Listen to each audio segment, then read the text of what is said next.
Hello. जय हिंद मेरे भाई। स्वागत है अपना परिवार एजुकेशन वेबसाइट पर। दोस्तों, आज के हम लोग इस सेशन में देखेंगे एक बेहतरीन चीज़ जिसका नाम है अर्थशास्त्र। अर्थशास्त्र इकोनॉमिक्स जिसको हम लोग पढ़ते हैं, इससे एग्जाम में बहुत अच्छा सवाल आता है। तो हम लोग इसका जो है फर्स्ट चैप्टर आज हम लोग बिल्कुल बेसिक तरीक़ा से एक्सप्लेन करने वाले हैं मेरे भाई। इस चैप्टर में हम लोग क्या क्या चीज़ देखेंगे, सभी टॉपिक देखेंगे, मतलब इसमें जो है जितना भी चीज़ है सारे चीज़ देखेंगे। इसके साथ साथ इसमें जो भी अभ्यास है ना जी, सारे अभ्यास को हम लोग हल करेंगे। इसके साथ साथ महत्वपूर्ण प्रश्न हम बताएंगे कि जो है एग्जाम में कौन कौन अच्छा जो है एग्जाम में प्रश्न आता है, तो उसको जो है आप क्लियर करके जाएगा, अधिक से अधिक अंक जरूर प्राप्त होगा। तो आइए हम लोग देखते हैं। देखिए, यह फर्स्ट चैप्टर है जी, इकोनॉमिक्स का जो है फर्स्ट चैप्टर है, जिसका नाम है आर्थिक विकास की समझ। इसमें हम लोग क्या क्या टॉपिक पढ़ना है, देखिए यहाँ पे टॉपिक आपके सामने है, विषय सूची यहाँ पे दिया गया है। टॉपिक इसमें क्या क्या पढ़ना है टोटल, उसको हम लोग यहाँ पे देख रहे हैं। देखो जी, इसमें एक है विकास का अर्थ। हम लोग समझेंगे क्या कि जो है विकास का क्या अर्थ होता है। विकास हम लोग बोलते तो है, लेकिन विकास का मतलब क्या होता है उसके बारे में हम लोग बिल्कुल बेसिक तरीका समझेंगे। इसके बाद नेक्स्ट है आय या अन्य मापदंड। मतलब आय क्या होता है, आय जिसमें हम लोग इनकम बोलते हैं, आय जो होता है यह क्या होता है आखिर।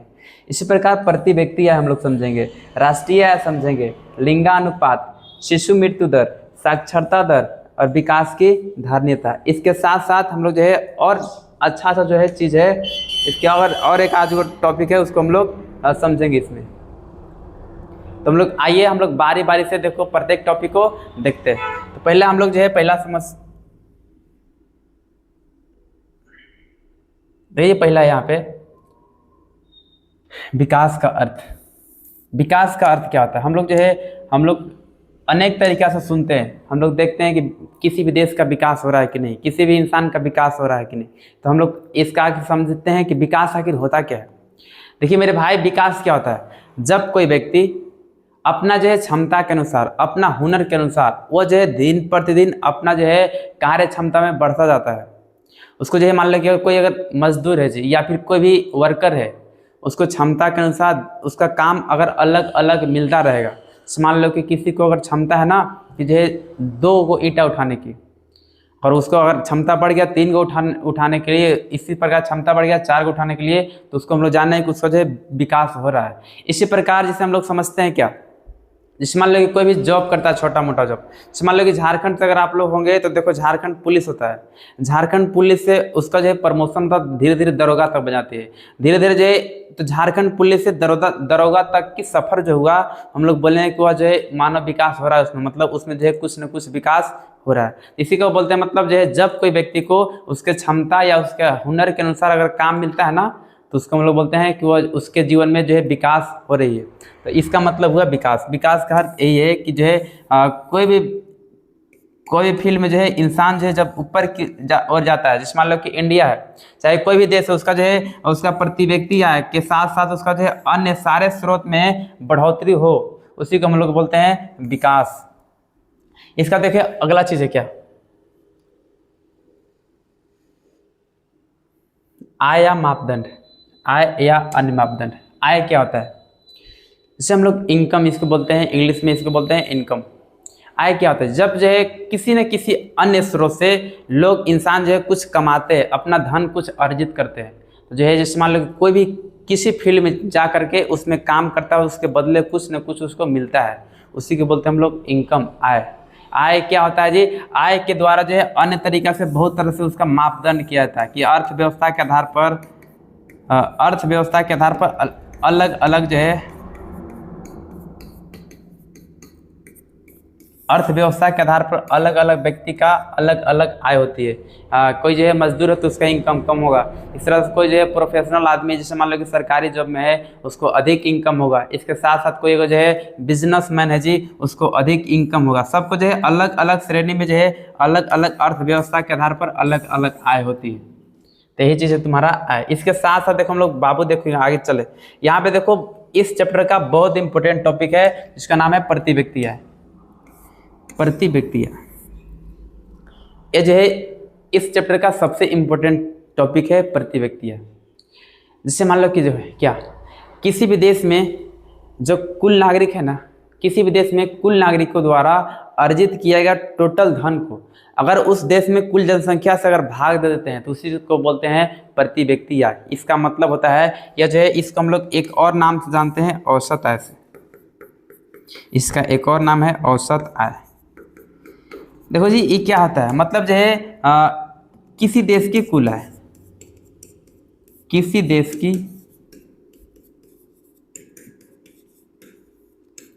कुल आय बटा उस देश की कुल जनसंख्या, उस देश की कुल जनसंख्या से हम लोग प्रति व्यक्ति आय निकालते हैं। जैसे मान लीजिए कि जो है भारत में जो है जितना भी लोग है, जितना लोग है सारे लोग मिल करके जितना पैसा अर्जित करेंगे या फिर जितना चीज कमाएंगे, उस कमाए हुए धन में अगर जो है उस भारत देश की अगर कुल जनसंख्या से भाग देने पर जो प्राप्त होगी उसी को हम लोग बोलते हैं प्रति व्यक्ति आय। एग्जाम्पल आप समझ लीजिए, जैसे मान लीजिए कि भारत का जो है इनकम पूरा जो है एक हम मान करके चलते हैं, मान लीजिए कि भारत का जो है टोटल इनकम पूरा देश के लोग जो है मान लो कि 1000 रुपये कमाता है। पूरा जितना भी भारत में इंडिया में जितना भी लोग है सब मिला के मान लीजिए कि 1000 रुपये कमाता है और इंडिया की जनसंख्या मान लीजिए कि 50 को है, तो हम लोग इससे अगर भाग दे के निकालेंगे ना, इस 0 से 0 काटेंगे, इससे काटेंगे कितना 20 बार में, यानी जो है 20 रुपया हो जाएगा प्रति व्यक्ति आय निकल के आ जाएगा। ये हम सिर्फ और सिर्फ समझने के लिए मान के चले बस। तो प्रति व्यक्ति आय का मतलब आप समझे होंगे कि जो है किसी भी देश की कुल नागरिकों द्वारा कमाया गया धन में उसकी कुल जनसंख्या से भाग दिया जाता है, या फिर उसके ऐसे बोल सकते हैं किसी भी देश की कुल नागरिकों द्वारा कमाया गया धन और उस देश की कुल जनसंख्या के अनुपात को हम लोग प्रति व्यक्ति आय बोलते हैं। इसको जो है इस प्रति व्यक्ति आय को औसत आय के नाम से भी जाना जाता है, इसको अन्य नाम बोलते हैं औसत आय। तो आप लोग उम्मीद है समझ में आया होगा, इसको आप लिख सकते हैं इसको डिफिनेशन। चलिए इसके अगला देखते हैं टॉपिक। देखिए मेरे भाई अगला जो है राष्ट्रीय आय। देखो राष्ट्रीय आय क्या होता है कि कोई भी देश होता है और देश में जो है किसी भी देश में अनेक प्रकार के लोग रहते हैं और जो है सब जो है किसी न किसी रूप से अपना धन अर्जित करते हैं, किसी न किसी रूप से पैसा कमाते हैं, या फिर जो है तो किसी भी देश में कुल नागरिकों द्वारा अर्जित किया गया टोटल धन को हम लोग राष्ट्रीय आय बोलेंगे। राष्ट्रीय आय हम लोग बोलेंगे मतलब जो है राष्ट्रीय का मतलब जो है कुल नागरिक द्वारा किसी भी देश में भारत में जो है चाहे जितना भी जनसंख्या, जैसे आज हम लोग जानते हैं कि 140 करोड़ से प्लस ही लोग हैं, तो 140 करोड़ के द्वारा जितना भी पैसा कमाया जाएगा टोटल पैसा को हम लोग इंक्लूड करेंगे, वही हमारा जो है देश का आय होगा, उसी को हम लोग बोलते हैं राष्ट्रीय आय। तो राष्ट्रीय हम लोग इसको लिख सकते हैं कि किसी भी देश के नागरिकों द्वारा कुल कमाया गया धन को राष्ट्रीय आय कहते हैं। इसको लिख सकते हैं, यहाँ लिख देते हैं, किसी भी देश की कुल नागरिकों द्वारा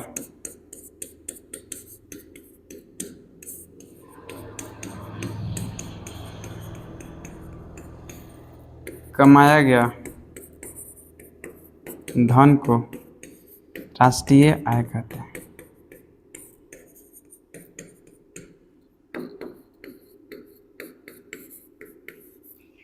इसको एक तरीका से और समझ सकते हैं जी, हम लोग जो है कोई भी देश है ना, वहाँ पे हम लोग क्षेत्रक जो है 3 प्रकार का होता है। एक जो है प्राथमिक क्षेत्रक होता है, एक द्वितीयक क्षेत्रक होता है, एक तृतीयक क्षेत्रक होता है। प्राथमिक क्षेत्रक, द्वितीयक और तृतीयक, इसको हम लोग सब जो है इंक्लूड करेंगे ना तो हम लोग को सकल घरेलू उत्पादन मिलता है। इसको हम लोग बोलते हैं जीडीपी। इसका मतलब होता है ग्रॉस डोमेस्टिक प्रोडक्ट, इसको बोलते हैं gross GDP, gross domestic product. इसमें जो है क्या आता है ना कि जो है सकल घरेलू उत्पादन के मूल्य में अगर विदेशी मूल्य को हम लोग जोड़ देते हैं तो उससे हम लोग राष्ट्रीय आय निकल के आता है। किसी भी देश की कुल नागरिक जो कमा रहा है जी, उसको जो है अगर भारत देश में इंसान रह रहा है, लेकिन कुछ यहाँ के जो नागरिक है किसी अन्य देश में जा करके काम करती है, तो वो भी जितना पैसा कमाएगा वही जो है देश में इंक्लूड होगा, तो उसको हम लोग बोलते हैं राष्ट्रीय आय। तो राष्ट्रीय आय चाहे इसको ऐसे बोल सकते हैं या फिर जो है बोल सकते हैं कि सकल घरेलू उत्पादन के मूल्य में विदेशी मूल्य को जोड़ने से जो प्राप्त होती है उसको भी हम लोग बोलते हैं राष्ट्रीय आय। तो आप लोग इस चीज़ को समझे होंगे जरूर। चलिए अगला चीज़ देखते हैं।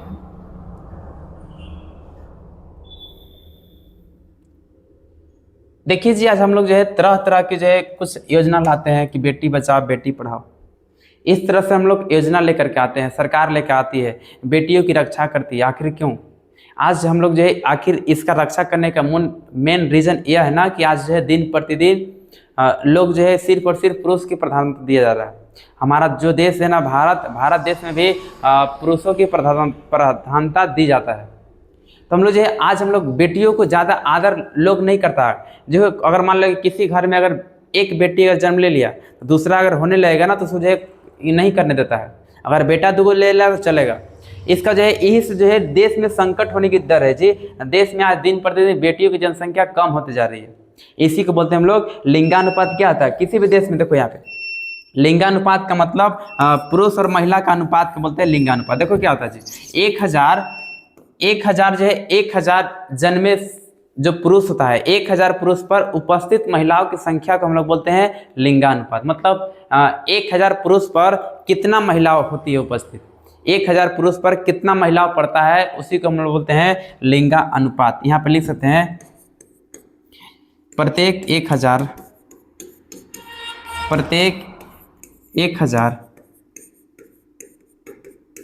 पुरुषों पर उपस्थित महिलाओं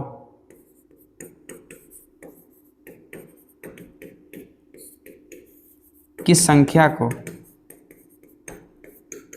लिंगानुपात कहते हैं।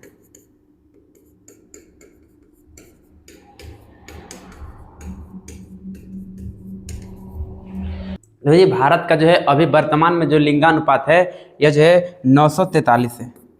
मतलब कहने का मतलब अगर 1000 पुरुष पर अगर गिनती किया जाए तो सिर्फ और सिर्फ 943 महिलाओं की संख्या है। आज भी जो है भारत की लिंगानुपात कम है। 1000 पुरुष पर 1000 महिलाओं को होना चाहिए, लेकिन 1000 पुरुष पर सिर्फ और सिर्फ 943 महिलाओं है जी। आज भी जो है भारत में लगभग जो है 57 महिलाओं की कमी है 1000 पुरुष पर सिर्फ। और बाकी जो है आप जोड़ लीजिए 140 करोड़ टोटल है जो ओकरा में जो है कितना हो जाएगा से टोटल यहाँ पे जो है 943 है। यानी आज भी जो है लिंगानुपात की कमी, महिलाओं की संख्या को कमी है। देखो यहाँ पे बाबू जो भारत का जो है स्टेट जो है सबसे अधिक लिंगानुपात वाला जो राज्य है वह जो है केरल है। हम लोग केरल को बहुत शिक्षित राज्य के रूप में दर्जा देते हैं। ये जो है बहुत शिक्षित राज्य है, रियली में शिक्षित है, यह हर क्षेत्र में शिक्षित है। आगे हम लोग इसको देखेंगे साक्षरता दर में यह आगे है। यह जो है क्या यह जो है यहाँ पे जो है साक्षरता दर के साथ साथ स्वास्थ्य क्षेत्र में भी आगे है। तो हम लोग बोलते हैं कि जो यहाँ पे जो है लिंगानुपात जो है महिलाओं की जो संख्या है यह जो है 1084 है। कहने का मतलब यहाँ पे अगर 1000 पुरुष पर गिनती किया जाए ना तो 1084 महिला, मतलब अगर पुरुष से भी ज़्यादा महिला है।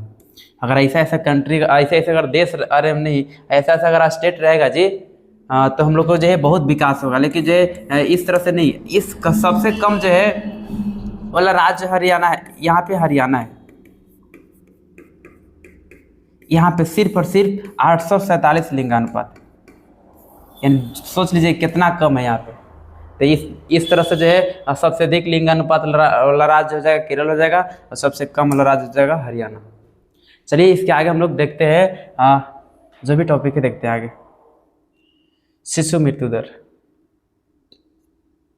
देखिए मेरे भाई, शिशु मृत्यु दर क्या होता है? 1000 जीवित जन्मे शिशुओं में से अगर जो है किसी दिन 1000 जीवित जन्मे शिशु, मतलब 1000 जीवित शिशु की जन्म होती है, उसमें जो है 1 वर्ष आयु 1 वर्ष या फिर उससे कम, 1 वर्ष या फिर इससे कम उम्र में अगर जो है शिशु की जो मौत हो जाती है जी, वह उसी संख्या को हम लोग बोलते हैं शिशु मृत्यु दर। सुन लीजिए ध्यान से फिर से। 1000 जीवित जन्मे शिशुओं में से मृत शिशुओं की संख्या को 1 वर्ष या उससे कम उम्र में उसी को बोलते हैं हम लोग शिशु मृत्यु दर।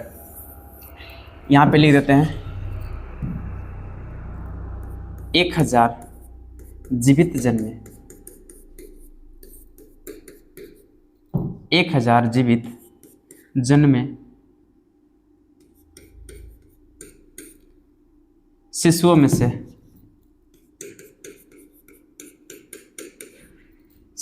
से मृत शिशुओं की संख्या को चलिए कहते हैं 1 वर्ष या इससे कम उम्र में मृत शिशुओं की संख्या को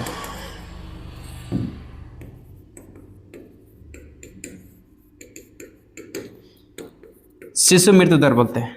माने जो है 1000 जो जीवित जन्मे शिशु होता है 1 वर्ष तक आयु तक आते आते या फिर उससे कम उम्र में ही जितना शिशु मर जाती है जी, उसी को बोलते हैं हम लोग शिशु मृत्यु दर। यहाँ पे जो है शिशु मृत्यु दर के मामले में जो है बाबू सबसे अधिक जो है विकसित है, यहाँ पे सबसे कम जो शिशु मृत्यु दर होता है वह है केरल। केरल में जो है सिर्फ और सिर्फ जो है शिशु मृत्यु दर 5 होती है। यहाँ पे जो है शिशु मृत्यु दर कितना है जी, 5 है। और सबसे अधिक जो शिशु मृत्यु दर जो राज है वह मध्य प्रदेश है बाबू।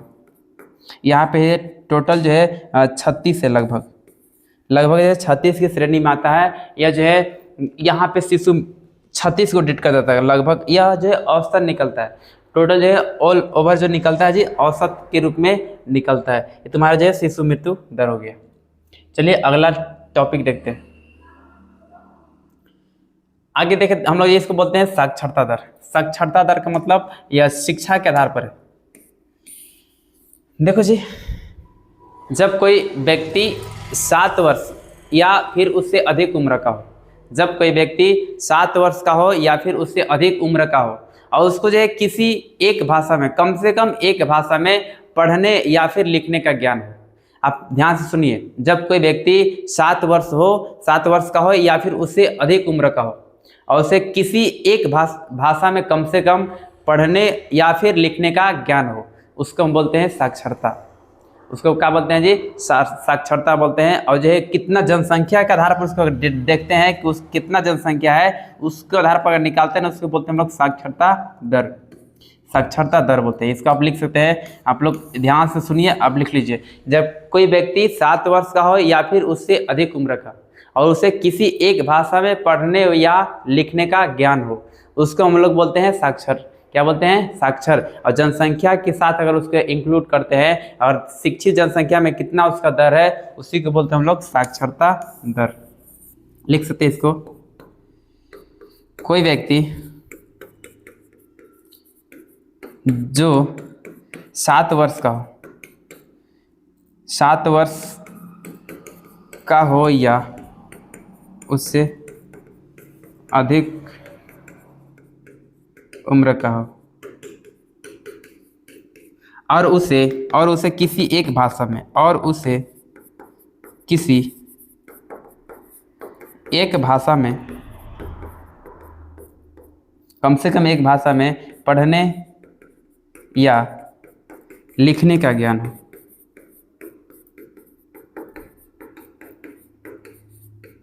तो उसे बोलते हैं हम लोग साक्षर। और जनसंख्या के साथ देखते हैं कि कुल जनसंख्या में कितना साक्षर है, उसी को बोलते हैं हम लोग साक्षरता दर। ये तुम्हारा जो है साक्षरता दर की दृष्टि से मेरे भाई सबसे अधिक विकसित जो राज्य है केरल है। केरल को हम लोग सबसे शिक्षित राज्य के दर्जा में इसको हम लोग देखते हैं। केरल को अगर हम लोग देखते हैं कि जो सबसे अधिक शिक्षित वाला राज्य जो है, साक्षरता दर वाला राज्य है, वह केरल है। और जो है सबसे कम साक्षरता दर वाला राज्य है जी, वह जो है बिहार है। ये जो है सबसे कम साक्षरता दर वाला राज्य है। यहाँ पे जो है जनसंख्या के आधार पर देखा जाए तो यहाँ पे सबसे कम लोग पढ़े लिखे लोग मिलते हैं। पढ़े लिखे हैं लेकिन जो है बहुत कम लोग पढ़े लिखे लोग मिलते हैं, यहाँ पे अधिक लोग नहीं मिलते हैं। लेकिन यहाँ पे अगर केरल में देखा जाए तो केरल में अधिक शिक्षित लोग मिलेंगे। अगर 100 लोग हैं तो 100 लोग में 80+ लोग पढ़े लिखे लोग मिलेंगे। लेकिन बिहार है 100 है तो 100 में खूब से खूब 30-40 लोग मिलेंगे, एक एवरेज बता रहे हैं जी। तो इसलिए बोलते हैं बिहार को सबसे कम साक्षर दर वाला राज्य, यहाँ पे केरल को बोलते हैं सबसे अधिक साक्षर दर वाला राज्य। उम्मीद है आप इसको समझ रहे होंगे। देखिए मेरे भाई, हम लोग केरल को 3 तरीका से देखे कि यहाँ पे जो है शिशु मृत्यु दर भी अच्छा खासा है। मतलब बहुत, मतलब एक शिशु मृत्यु दर यानी कहने का आधार पर स्वास्थ्य के क्षेत्र में भी यह विकसित है। तब विकसित है तभी तो वहाँ पे जो है शिशु की मृत्यु जो है बहुत कम मात्रा में हो रही है, 5 को सिर्फ हो रही है। यह जो है स्वास्थ्य के क्षेत्र में भी विकसित है। यहाँ पे जो है शिक्षा, साक्षरता दर का मतलब शिक्षा के क्षेत्र में विकसित है केरल। इसके साथ साथ यहाँ पे देखिए, इसीलिए बोलते हैं ना कि यह जो है विकसित क्षेत्र में आता है, मतलब जो है विकसित स्टेट के रूप में आता है यहाँ। तो हम लोग अगला देखते हैं, अगला क्या है। देखिए यहाँ पे जो है पर्यावरण से रिलेटेड है विकास की धारणीयता। देखिए मेरे भाई, इसका मतलब क्या होता है, जैसे आज हम लोग किसी भी चीज़ को हम लोग कोई भी संसाधन जो होता है उसको हम लोग अंधाधुंध प्रयोग करते हैं। अंधाधुंध प्रयोग करने के कारण क्या होता है, उसका एक समय ऐसा आता है ना कि उसका जो है स्तर दिन प्रतिदिन घटते जाता है, जिससे क्या होता है ना कि देश में उसकी खोज के लिए एक बेहतर संकट पैदा हो सकता है।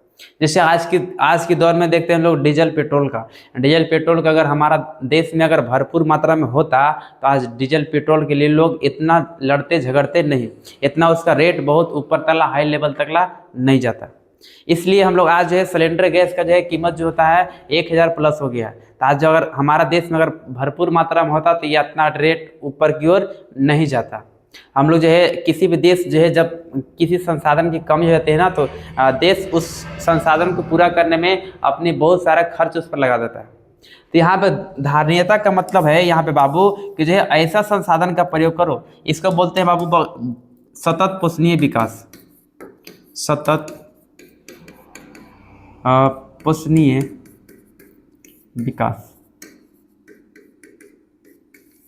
सतत पोषणीय विकास के आधार पर संसाधनों का प्रयोग करना, यह धारणीयता का विषय कहलाता है।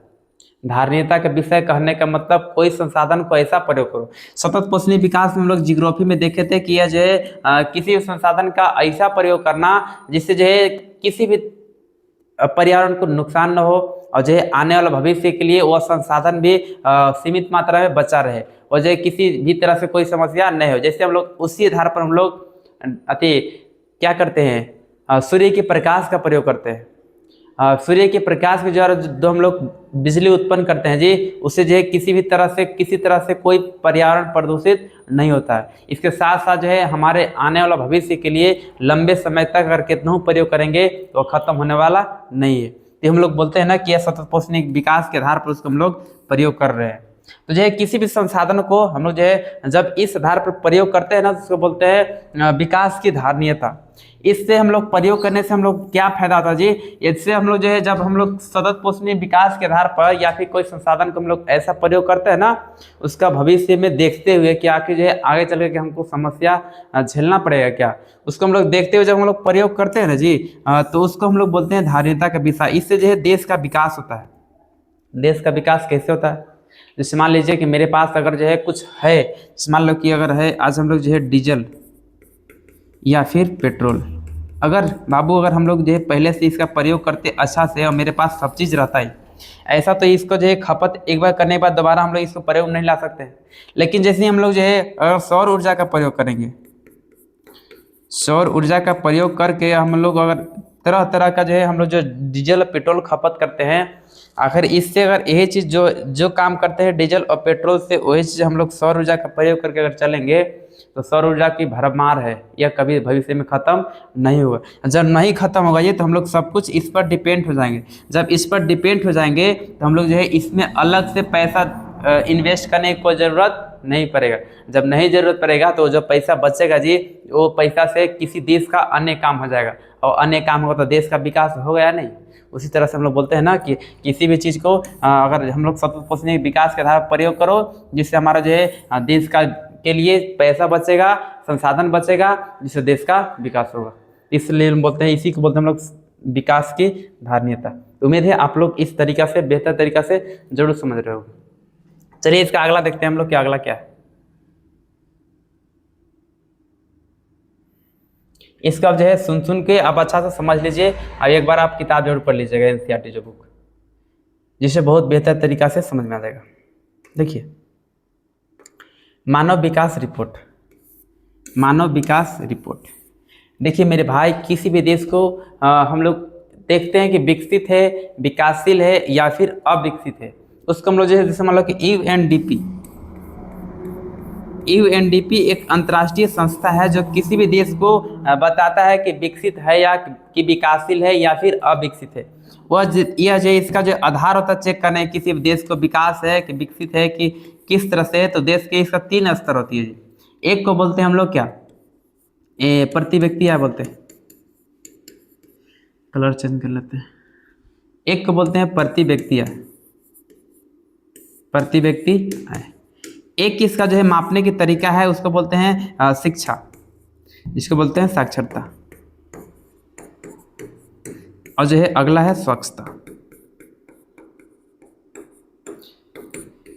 किसी भी देश हो या फिर कोई भी क्षेत्र हो, अगर यूएनडीपी के आधार पर, अगर जो है हम लोग यूएनडीपी करके मानव विकास इसको रिपोर्ट जारी करता है, मानव विकास के पास रिपोर्ट जारी करता है। यूएनडीपी एक अंतर्राष्ट्रीय संस्था है जो किसी देश को इस आधार पर, अगर जिस देश की प्रति व्यक्ति अच्छा खासा है, जिस देश की साक्षरता दर मतलब शिक्षा बेहतर तरीका का है, उसका जो है स्वास्थ्य भी बेहतर तरीका है जी, अगर ये तीनों चीज़ डेवलप है, बढ़िया है, तो बोलता है ना कि वह देश जो है विकसित की श्रेणी में आएगा। लेकिन अगर जो है किसी भी देश का प्रति व्यक्ति अगर ऊंचा है, अच्छा खासा है, लेकिन बाबू एकरा में कुछ कमी है, तो उसको मतलब ये जो है यूएनडीपी उसको दरकिनार कर देता है, उसको बोलता है ना कि यह विकसित नहीं है।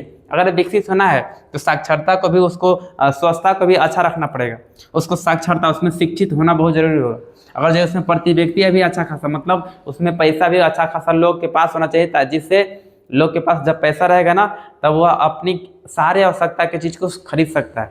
उसी को बोलते हैं प्रति व्यक्ति अगर अच्छा खासा रहेगा, वहाँ पे साक्षरता मतलब शिक्षा भी अच्छा खासा रहेगा, इसके साथ साथ स्वच्छता मतलब वहाँ पे जो है जितना भी हेल्थ वगैरह है वो सब डेवलप रहेगा। तो उसको यूएनडीपी मानव विकास रिपोर्ट में जारी करता है कि यह देश विकसित है, इसमें कोई चीज़ का अगर कमी होती है, जितना कमी होता है इस आधार पर जो है यूएनडीपी मानव विकास रिपोर्ट जारी करता है, जिससे हम लोग बताता है कि यह विकसित है, कि विकासशील है, कि अविकसित है। जैसे इस तरह से, जैसे मान लो कि जो है अमेरिका है बाबू, अमेरिका हर एक तरह से डेवलप है, हर एक तरह से अमेरिका डेवलप है, इसलिए बोलते हैं इसको विकसित श्रेणी में लाते हैं। हमारा भारत जो है हर एक तरह से डेवलप नहीं है, यहाँ पे इस आधार पर हर एक तरह से डेवलप नहीं। यहाँ पे जो है स्वच्छता, यहाँ पे जो है स्वच्छता भी कुछ कमी है, बहुत कमी है। साक्षरता, यहाँ लोग भी अधिक मात्रा में साक्षरता पर ध्यान नहीं देते। यहाँ पे जो है हर एक क्षेत्र प्रति व्यक्ति आय की भी कमी है, हर एक क्षेत्र से कमी है, इसलिए बोलते हैं ना कि यह जो है विकासशील है, मतलब विकास की ओर बढ़ रहा है, हर एक थोड़ा थोड़ा इसको क्या करके आगे जो है धीरे धीरे बढ़ रहा है। इसलिए बोलते हैं कि भारत जो है एक विकासशील देश की श्रेणी में आता है। एक अविकसित देश है, अविकसित जैसे छोटा देश है जहाँ पे जो है सारे चीज चौपट है, कोई चीज अच्छा खासा नहीं है, उसको बोलते हैं अविकसित। देखो मेरे भाई, एक जो है यूएनडीपी के आधार पर जो है देश को विकास को नापते हैं, और एक जो है विश्व बैंक नापता है। देखो विश्व बैंक क्या नापता है, किसी भी देश के विकास की तुलना विश्व बैंक कैसे करता है। देखो बाबू, विश्व बैंक करने के लिए इसका सिर्फ और सिर्फ एक आधार होती है, एक आधार होती है, और वह आधार है प्रति व्यक्ति आय, प्रति व्यक्ति आय। देखो यहाँ पे अभी जो है 2023-24 डाटा के अनुसार बता रहे हैं जी इसको, जिसका 2023-24 डाटा के अनुसार बता रहे हैं कि जो है बाबू, जिस देश का प्रति व्यक्ति आय जो है 66,500, इसको जो है डॉलर में, काची में डॉलर, ये जो है अमेरिका का रुपये, अमेरिका का जो है ये मुद्रा है जिसको हम लोग डॉलर बोलते हैं, 66,500 डॉलर प्रति वर्ष, प्रति वर्ष। मतलब जो है जिस देश का अगर जो है 66,500 डॉलर प्रति वर्ष अगर प्रति व्यक्ति आय है, तो उसको बोलता है ना, यह जो है विश्व बैंक बोलता है ना कि वह देश विकसित है। आप ध्यान से सुनिए, जिस देश का प्रति व्यक्ति आय 66,500 डॉलर प्रति वर्ष का मतलब अगर एक वर्ष में 66,500 डॉलर अगर जो है उस देश में अगर प्रति व्यक्ति आय है, तो उसको बोलता है कि वह देश विकसित है। लेकिन अगला श्रेणी बोला, अगला कि जो है इसके बाद बोला कि जिस देश का जो है प्रति व्यक्ति आय जो है 2300 डॉलर प्रति वर्ष, प्रति वर्ष हो, 2300 डॉलर प्रति वर्ष हो, या फिर इससे कम हो, या इससे कम हो। जिस देश का प्रति व्यक्ति आय जो है 2300 डॉलर प्रति वर्ष हो, या फिर जो है 2300 डॉलर से कम हो, उसको बोलता है कि वह निम्न श्रेणी में आएगा, मतलब अविकसित, इसको बोलेगा अविकसित। ये जो देश होगा अविकसित होगा।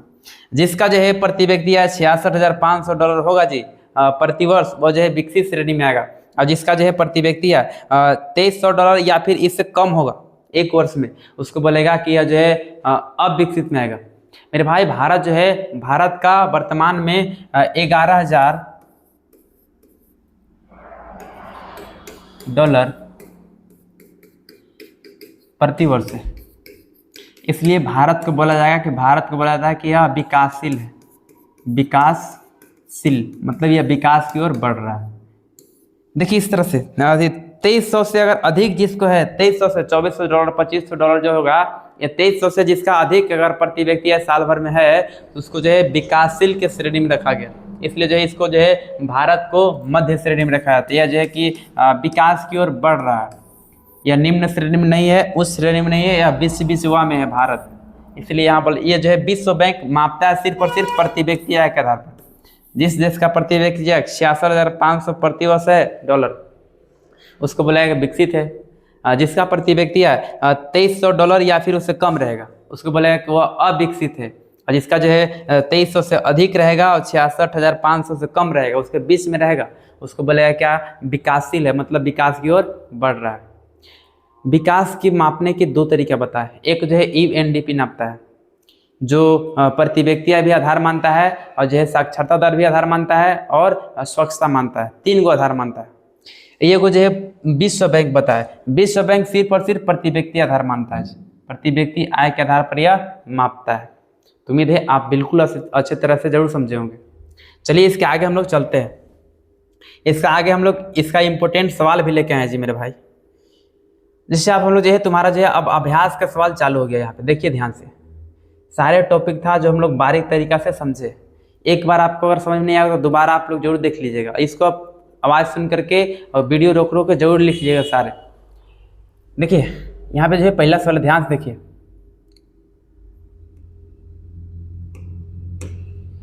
सामान्यतः किसी देश का विकास किस आधार पर निर्धारित किया जाता है? किसी भी देश का विकास किस आधार पर निर्धारित किया? अभी तुरंत बताते हैं कि जो है उस देश का जो है साक्षरता, शिक्षा अच्छा होना चाहिए, उस देश का जो है स्वच्छता, वहाँ पे जो है अच्छा स्वच्छता होना चाहिए, हेल्थ अच्छा होना चाहिए, और उस देश की प्रति व्यक्ति है अच्छा खासा होना चाहिए। उसी को बोलते हैं हम लोग क्या, विकास है कि नहीं, उसी आधार पर। यहाँ पे देखो पहला ऑप्शन है प्रति व्यक्ति आय, हाँ तो बिल्कुल यही होना चाहिए। औसत साक्षरता दर, साक्षरता स्तर, ये भी होना चाहिए। साक्षरता मतलब शिक्षा। स्वास्थ्य अच्छा होना, स्वास्थ्य स्थिति। अब देखो जी हम लोग जो है मापने किसी देश का विकास मापने के लिए ये भी मानते हैं, ये भी और ये भी, उपरोक्त इसका क्या आ जाएगा, सभी। इसका ऑप्शन नंबर डी इसका सही आंसर हो जाएगा। चलिए अगला सवाल की ओर पढ़ते हैं।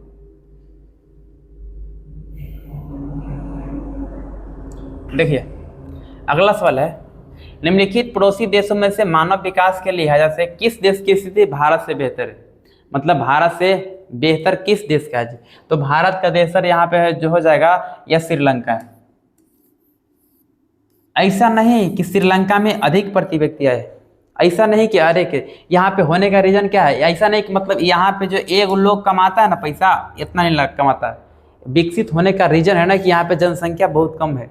अब भारत में जनसंख्या बहुत अधिक है, और बहुत अधिक के आधार पर जब हम लोग औसत का प्रयोग करते हैं ना, औसत निकालते हैं ना प्रति व्यक्ति आय, उसे प्रति व्यक्ति आय जनसंख्या अधिक होने के कारण प्रति व्यक्ति आय कम हो जाती है। और यहाँ पे जनसंख्या कम होने के कारण प्रति व्यक्ति आय क्या हो जाता है, अधिक हो जाता है। इसलिए बोला जाता है कि जो है बेहतर विकास के लिहाज से श्रीलंका की जो है भारत से बेहतर। इसका सही आंसर ऑप्शन नंबर ख हो जाएगा। चलिए अगला देखिए।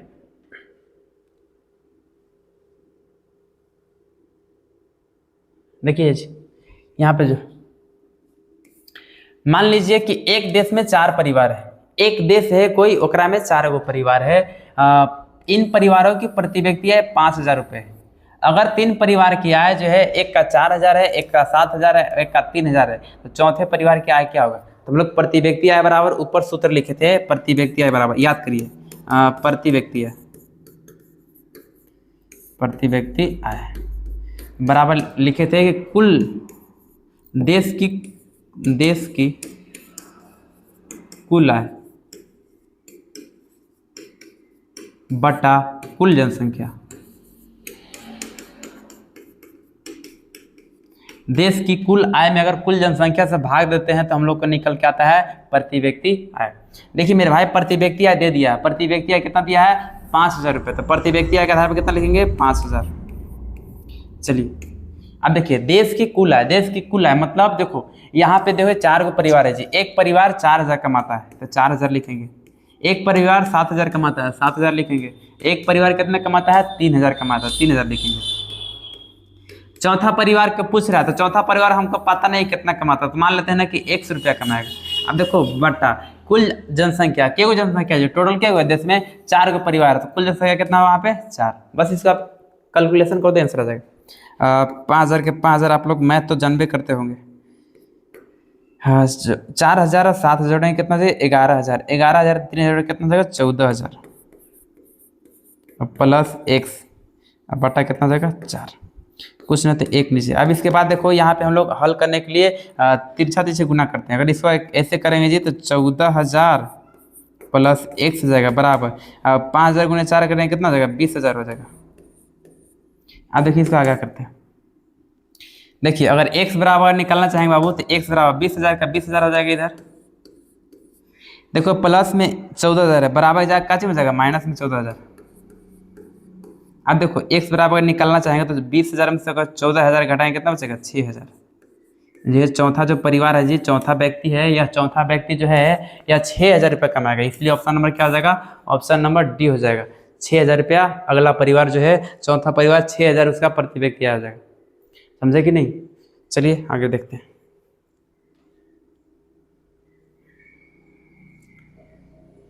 चलिए यहाँ पे अभी तुरंत सवाल एक बताए थे यूएनडीपी और मानव प्रति देखो क्या बताते हैं, विश्व बैंक बताते एगो एगो जो है यूएनडीपी बताते हैं।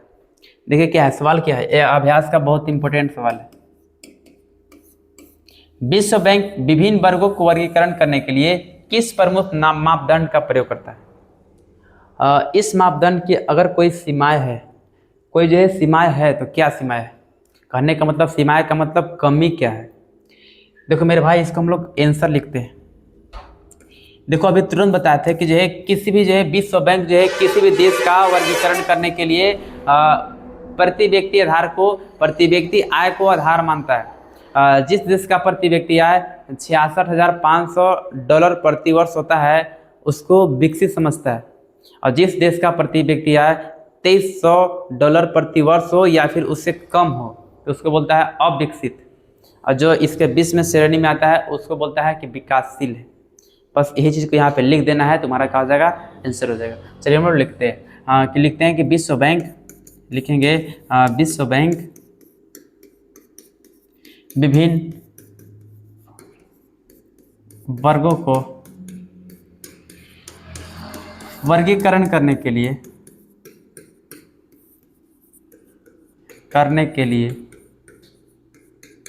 प्रति व्यक्ति आय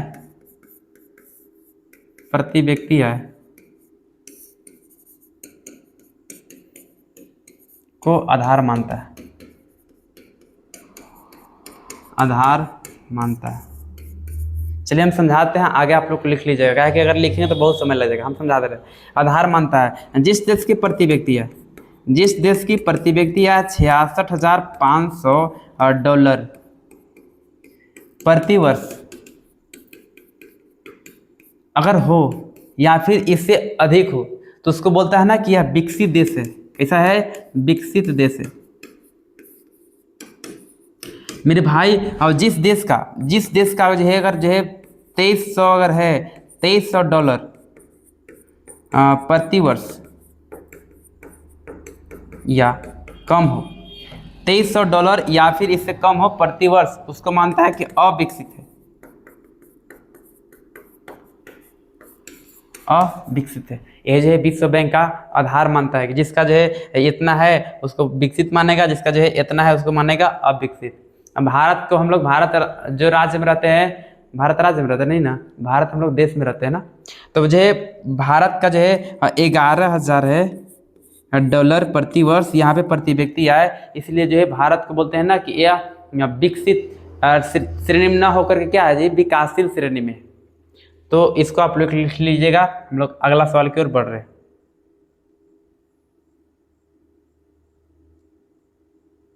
देखिए यहाँ पे जो है सवाल बहुत अच्छा है।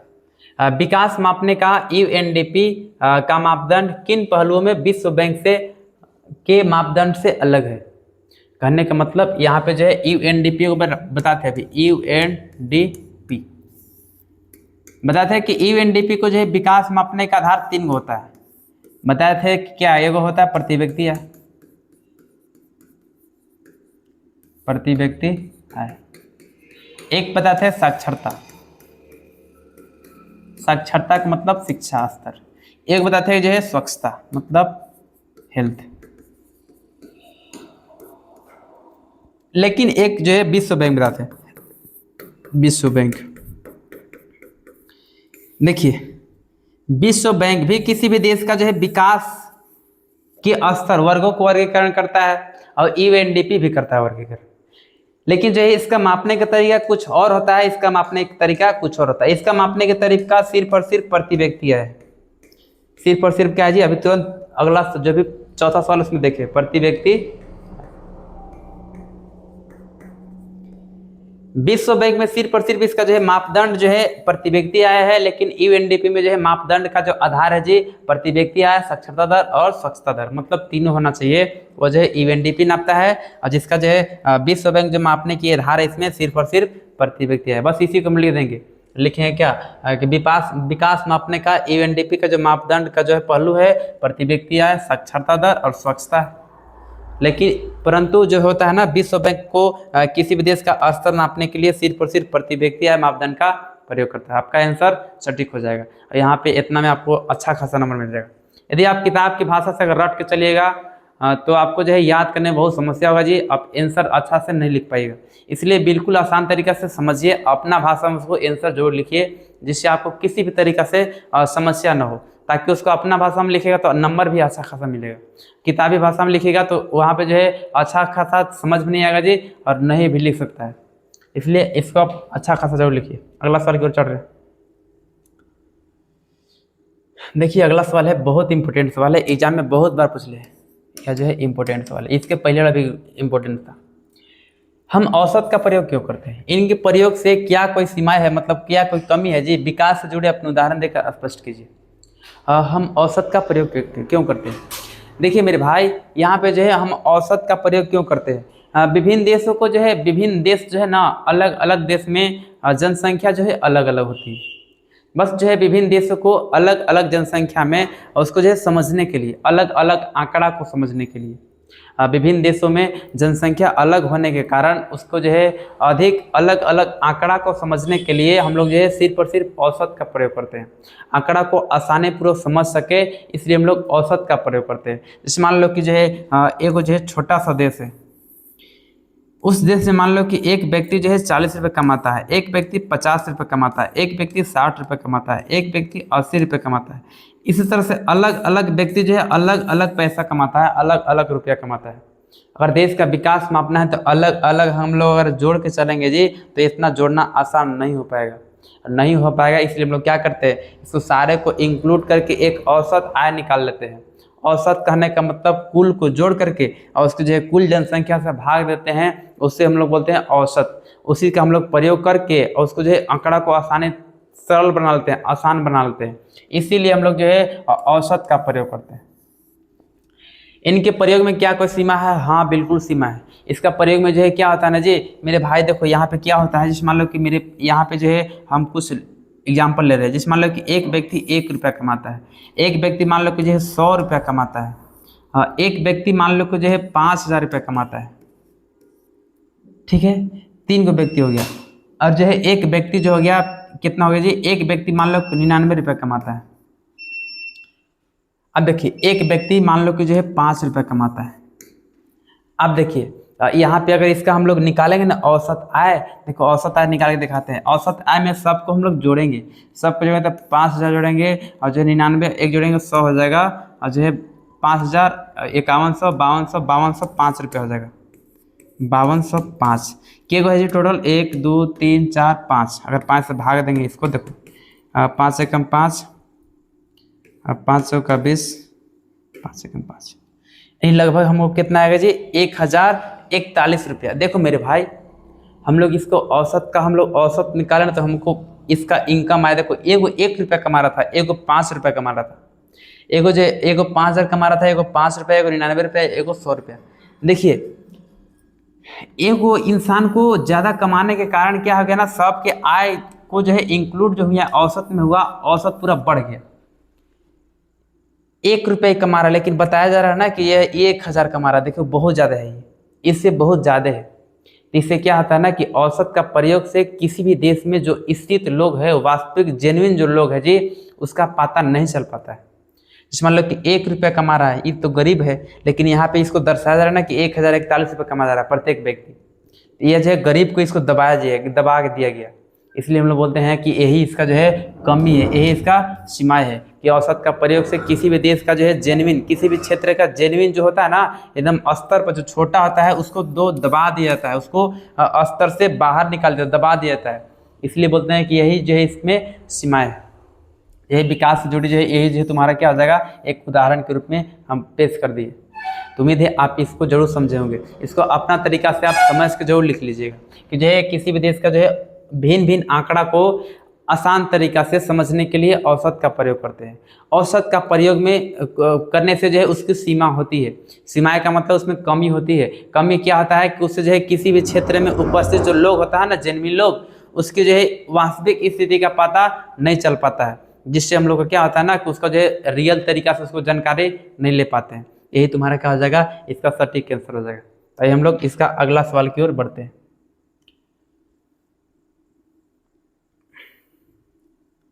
देखिए मेरे भाई, 7वां सवाल है, प्रति व्यक्ति आय कम होने पर भी केरल का मानव विकास क्रमांक हरियाणा से ऊंचा है, इसलिए प्रति व्यक्ति आय एक उपयोगी मापदंड बिल्कुल नहीं है और राज्य की तुलना के लिए इसका उपयोग नहीं करना चाहिए। क्या आप सहमत हैं? हाँ, बिल्कुल सहमत। हम लोग देखें कि जो है हरियाणा का जो प्रति व्यक्ति आय है जी, हरियाणा का जो प्रति व्यक्ति आय है केरल से प्रति व्यक्ति आय से बेहतर है, केरल से प्रति व्यक्ति आय से अधिक है। हरियाणा का जो प्रति व्यक्ति आय है यहाँ पे जो है लगभग जो है 3 लाख प्लस है, प्रति व्यक्ति आय जो है 3 लाख प्लस है, और यहाँ पे जो है प्रति व्यक्ति आय है 2 लाख प्लस है। मतलब यहाँ पे 2 लाख लगभग जो है 2 लाख के करीब है, यहाँ पे 3 लाख से अधिक है। यहाँ पे प्रति व्यक्ति है, प्रति व्यक्ति यहाँ पे अधिक है, लेकिन फिर भी जो है इसको जो है केरल को विकसित माना जाता है। क्यों? हम बताए हैं कि जो है विकसित जो है, कौन विकसित है कौन विकासशील, इसको मापने के लिए 2 तरीका होती है। एक यूएनडीपी मापता है, एक यूएनडीपी मापता है। यूएनडीपी जो है मापने का आधार जो होता है इसका प्रति व्यक्ति आय के साथ साथ शिक्षा और स्वास्थ्य के आधार पर मापता है। यहाँ पे बाबू इसको जो है क्या माध्य क्रमांक से हरियाणा से अलग होने के कारण क्या है ना कि यहाँ पे जो है शिक्षा के क्षेत्र में भी आगे है, स्वास्थ्य के क्षेत्र में भी आगे है हरियाणा से। अब हरियाणा सिर्फ और सिर्फ एक चीज में आगे है खाली, इसलिए बोला जाता है ना कि जो है हरियाणा से बेहतर क्या है। यहाँ पे देख ले बाबू, यहाँ पे लिंगानुपात भी कम है, लेकिन यहाँ पे लिंगानुपात अधिक है। यहाँ पे जो शिक्षा के आधार पर भी यह आगे है, स्वच्छता के आधार पर भी यह आगे है, इसलिए बोला जाता है ना कि हरियाणा से ये इसका जो है श्रेणी उच्च होती है, मतलब इसका क्रमांक अच्छा खासा है, इससे इसको विकसित माना जाता है। तो आप लोग इसको जरूर समझे होंगे। चलिए अगला सवाल की ओर बढ़ रहे हैं।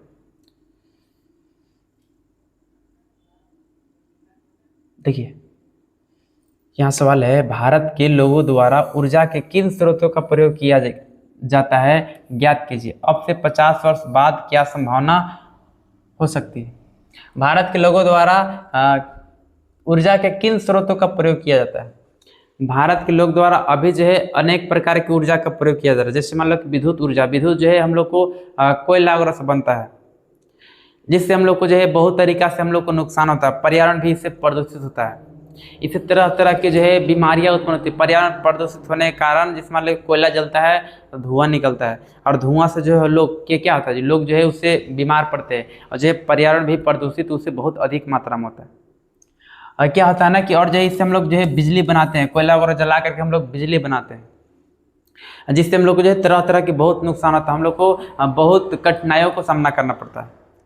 लेकिन अब से बोल रहा है ना कि जो आने वाला भविष्य हम लोग क्या चीज़ का प्रयोग करेंगे, आने वाला भविष्य के हम लोग ऐसा चीज़ का प्रयोग करेंगे जिससे जो है आने वाला क्या पीढ़ी के लिए कोई समस्या संकट नहीं होगा। जैसे हम लोग जो है दिन प्रतिदिन हम लोग सौर ऊर्जा का बढ़ावा दे रहे हैं, हम लोग ऐसा ईंधन की रिसर्च कर रहे हैं जी जिससे पर्यावरण प्रदूषित न हो। जैसे हाइड्रोजन को स्रोत हम लोग बढ़ावा दे रहे हैं, हाइड्रोजन जब हम लोग हाइड्रोजन का हमारा क्षेत्र में बहुत अधिक मात्रा में है, हाइड्रोजन का अगर प्रयोग करके उसका अगर ईंधन के रूप में अगर प्रयोग करने लगे तो तरह तरह का प्रयोग करें तो बहुत सस्ता भी है जी, उसका भरपूर मात्रा में हम लोग का पास भंडारण है, उसे किस तरह से संकट पैदा नहीं होगा। सूर्य के प्रकाश से अगर हम लोग प्रयोग करेंगे तो बहुत तरह से उसको जो है विकसित होगा।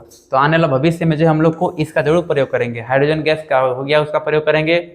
बिजली बनाने के लिए हम लोग तो अभी जो है सौर ऊर्जा का प्रयोग कर ही रहे हैं, लेकिन अभी पूरा रूप से विकसित नहीं हुआ। नहीं होने के कारण आने वाले भविष्य में अभी पूरा विकसित हो जाएगा। इस तरह से हम लोग जो है तरह तरह से हम लोग जो है पानी के द्वारा भी हम लोग क्या बनाते हैं, बिजली बनाते हैं, वो भी आने वाला भविष्य में डेवलप कर जाएगा। हम लोग हवा के द्वारा भी, हवा से क्या होता है ना कि चक्की चला करके हम लोग जो है हवा से द्वारा भी बिजली कहीं कहीं, जैसे मान लो गुजरात वाला क्षेत्र में, राजस्थान वाला क्षेत्र में, उससे भी बिजली बन जाती है। तो भी आने वाला भविष्य में जो है आने वाले क्षेत्र में क्या होता है, वो भी डेवलप हो जाएगा। तो हम लोग 50 साल में आने वाला में हम लोग इसको क्या प्रयोग कर सकते हैं। चलिए अगला सवाल की ओर देखते हैं।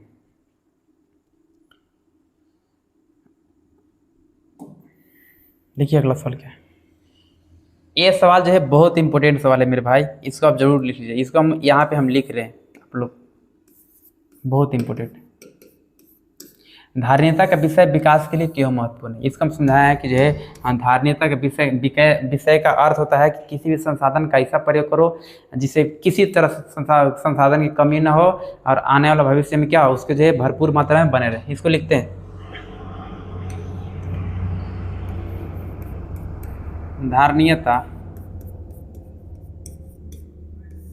देखो, धारणीयता का अर्थ है कि संसाधन को सतत पोषणीय विकास के आधार पर, सतत पोषणीय विकास के आधार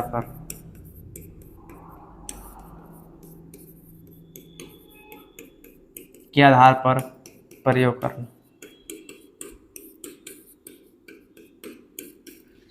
जिससे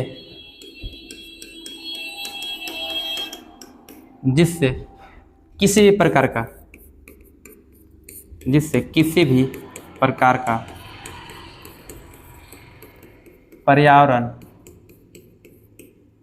प्रदूषित न हो और आने वाले भविष्य के लिए संसाधन बना रहे,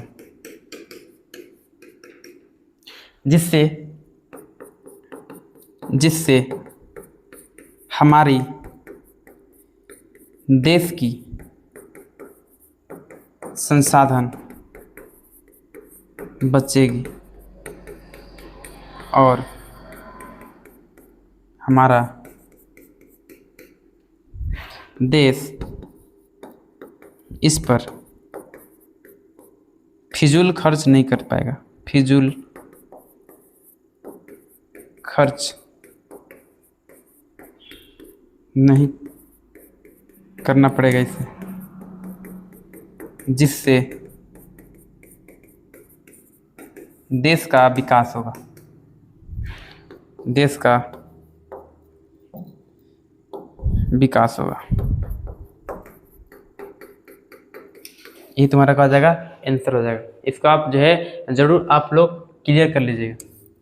चलिए इसका जो है अगला सवाल की ओर चलते हैं। बस एक आध दो सवाल बचा हुआ है, बस इसको समझा दे रहे। चलिए, धरती के पास जब लोगों की आवश्यकता को पूरा करने के लिए पर्याप्त संसाधन है, लेकिन एक भी व्यक्ति के लालच को पूरा करने के लिए पर्याप्त संसाधन नहीं है, यह कथन विकास की चर्चा में कैसे प्रासंगिक है, चर्चा कीजिए। देखिए आप लोग जो है एक भूगोल में पढ़े होंगे कि महात्मा गांधी एक बात बोले थे कि जो हमारे पास पेट भरने के लिए बहुत कुछ है लेकिन पेटी भरने के लिए नहीं। इसका कहने का अर्थ है कि हमारे पास आवश्यकता को पूर्ति करने के लिए संसाधन बहुत है, लेकिन जो है उसको लालच बस में अपना जो है पेट भरने के लिए, पेट भरने कहने का मतलब क्या, इकट्ठा कर करके और उसको अन्य तरीका से प्रयोग करने के लिए नहीं है। तो इसी जो है इसी चीज़ को दोहराने के यहाँ पे सवाल है कि हमारे पास जो है धरती में बहुत कुछ है लेकिन जो इसको जो है लालच को पूरा करने के लिए नहीं है। बात ये बिल्कुल सत्य है जी। अगर हम लोग किसी भी संसाधन को अगर सही तरीक़ा से प्रयोग करेंगे, उसका अंधाधुंध नहीं प्रयोग करेंगे जी, तो हमारा जो संसाधन भरपूर मात्रा में पूर्ति होगा। और जो है अगर हम लोग लालच में सिर्फ और सिर्फ लालच में आकर के और संसाधन को अंधाधुंध प्रयोग करते हैं, जिससे क्या होता है ना कि संसाधन की कमी होती जाती है और आने वाले भविष्य में क्या उसी का संकट बन जाता है। अच्छा, हम लोग को डीजल और पेट्रोल की कमी क्यों हुआ? क्योंकि जो उसका हम लोग अनेक तरीक़ा से प्रयोग करेंगे। हम लोग अगर छोटा सा भी अगर जगह पे जाना है तो उसके लिए हम लोग बाइक से, कार से, तरह तरह की गाड़ी से जाते हैं, जिससे क्या ईंधन बहुत अधिक मात्रा में खर्च होती है। तो हम लोग इसको आराम से समझ करके लिख देंगे। इस सवाल ज़्यादा एग्जाम में नहीं पूछता है, जो हम सवाल जो पीछे टिक करवाए हैं वो सवाल आप लोग जरूर क्लियर कर लीजिएगा। ये सवाल अच्छा खासा है। देखिए, पर्यावरण में गिरावट के कुछ ऐसे उदाहरणों की सूची बनाइए जो आपने आसपास देखा है। पर्यावरण गिरावट, जैसे हम लोग आसपास देखे ना कि जो है कोई भी उद्योगपति है उसको जो है हम लोग आसपास देखे हैं जी कि पत्थर या फिर खनन करने के लिए, खनन में पत्थर वगैरह निकालने के लिए, कोयला वगैरह निकालने के लिए क्या करता है ना कि अधिक मात्रा में पेड़ पौधा काट देती है। कोई को हम लोग देखे हैं जो अपना जो स्वार्थ को पूरा करने के लिए अधिक मात्रा में पेड़ पौधा को काट देता है, जिससे क्या होता है ना कि पेड़ पौधा की मात्रा दिन प्रतिदिन कमी होता है, जिससे पर्यावरण क्या होता है, प्रदूषित होता है। देखिए, पत्थर को निकालने के लिए जी हमारे क्षेत्र में क्या होता है, पत्थर को निकालने के लिए विभिन्न तरीका से मशीनों का प्रयोग किया जाता है। और जो अगर पत्थर जिस क्षेत्र में है ना, उस क्षेत्र में अगल बगल सारे पेड़ पौधों को हटा दिया जाता है, जिससे क्या होता है ना कि पर्यावरण प्रदूषित होती है। गाड़ी वगैरह चलता है, उससे पर्यावरण प्रदूषित होती है। इससे हम लोग को पर्यावरण में गिरावट आती है। खनन के द्वारा क्या होता है, खनन करने से क्या होता है ना कि पेड़ पौधा की हरासमेंट होती है। उससे हम लोग क्या, हमारे जो आसपास क्षेत्रों में पर्यावरण की गिरावट आती है। तो दोस्तों, इस प्रकार तुम्हारा जो है चैप्टर संपूर्ण रूप से समाप्त हो गया। आप लोग अगला चैप्टर की ओर इसी तरह से अगला चैप्टर जो है अगले दिन लेकर के आएंगे। आप लोग उसका जरूर इंतजार कीजिएगा। इसको आप 1-2 बार जरूर रिवीजन कर लीजिएगा। फिर मिलते हैं अगले दिन। धन्यवाद।